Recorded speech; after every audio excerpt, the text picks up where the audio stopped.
কিন্নর স্পিতি ট্যুরে আমি এখন মানালিতে। খুব সকালেই ঘুম থেকে উঠে স্নান করে ফ্রেশ হয়ে চলে এসেছি বিয়াস নদী দেখতে, কারণ আমাদের হাতে সময় নেই। আজকে আমরা যাব চন্দ্রতাল। বিয়াস নদীর ব্রিজের ওপর থেকে দূরে পাহাড়ের দৃশ্যটা ছিল কিছুটা এইরকম, মনে হচ্ছিল দেখেই যাই। আপন ছন্দে বয়ে চলেছে প্রাণোচ্ছল বিয়াস, আর ব্রিজের ওপর থেকে এর 360 ডিগ্রি ভিউ ছিল কিছুটা এইরকম। যে পথ ধরে এসেছিলাম আবারও সেই পথ ধরে ফিরে গেলাম মানালির ম্যাল রোডে। খুব সকাল হওয়ায় তখনও ম্যাল রোড ফাঁকা। এই রাস্তায় একা একা হাঁটতে মন্দ লাগছিল না।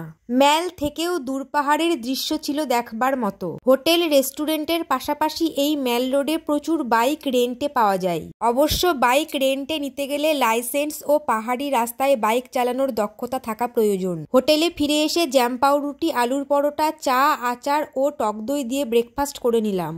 ইয়াক হোটেলের ডাইনিং থেকে ম্যালের ভিউ ছিল এইরকম। ফিরছি পরের শর্টসে।